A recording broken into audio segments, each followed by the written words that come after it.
Hello everyone! Ayan, maaga po tayong nakapagluto today kasi po ako ay may trabaho mamaya. So yung lulutuin natin guys ay isa to sa napakasarap na ulam na talagang lalo na ngayong pag maulan at malamig ang panahon. Ayan, masarap pong humigop ng sabaw. Ito pong ating lulutuin ay chicken tinola with a twist. Ayan. So yan ang at magpainit na tayo nitong ating kawaling malaki and maglagay na tayo ng ating cooking oil. Tapos, ayan, maggisa na tayo nitong ating luya. Ayan, masarap po sa tinola, marami ang luya. Ayan, sangkutsayin natin yung luya para lumabas yung bango. So, ako po talaga inuuna ko ang luya pag nagluluto ako ng tinola. Tapos, ayan, isunod na rin natin dyan yung ating bawang at sibuyas pag lumabas na yung aromatic nitong ating luya.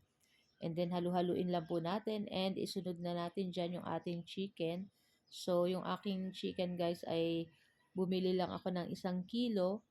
Ayan, tapos tinimplan ko na ng durog na paminta at konting patis. Ayan, para sa pampalasa. So mamaya magdadagdag na lang tayo ng pampalasa pa kung kulang pa. So and naglagay na rin ako ng 1 chicken cube.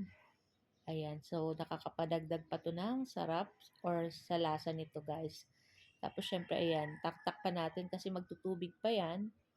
Ayan, so after ng ilang minuto, ayan, nalabas lang natin yung tubig at ilagay na rin natin dito yung ating liver ng ating chicken.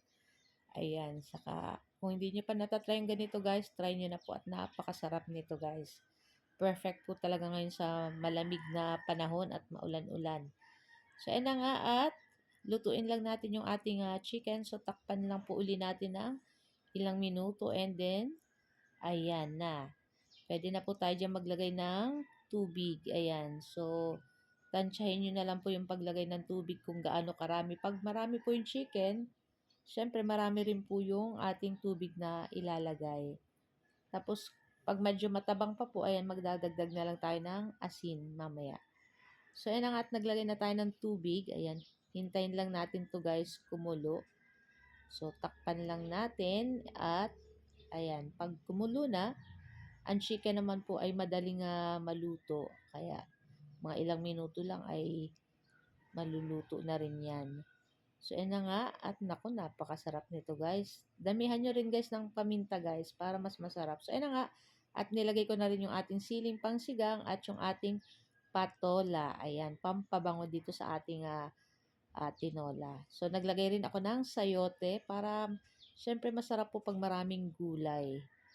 Ayan. Tapos halu-haluin lang po natin. Hintay natin kumulo at pag kumulo na, ay pwede naman natin ilagay dyan yung ating dahon ng sili.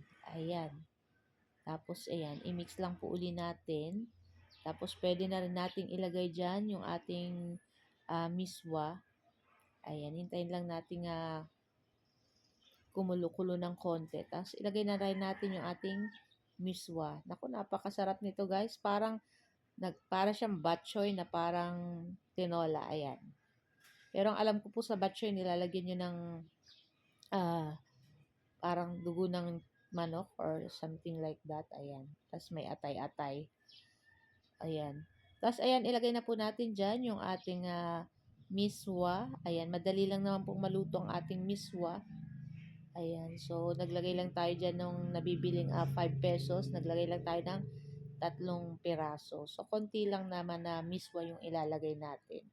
So, yun na nga at ready to serve na rin to guys. At napakasarap nitong ating ulam for today's video. So guys, ayan at pwede na rin natin itong ilagay sa ating mangkok. At ito lang po ang aming video today at sana po nag-enjoy kayo. Huwag niyo po sana kalimutan mag-like, comment at pa-share po ng ating video. At kung bago pa lang po kayo sa aming page, huwag niyo po sana kalimutan mag-like at follow. Thank you for watching. Ciao! Bye!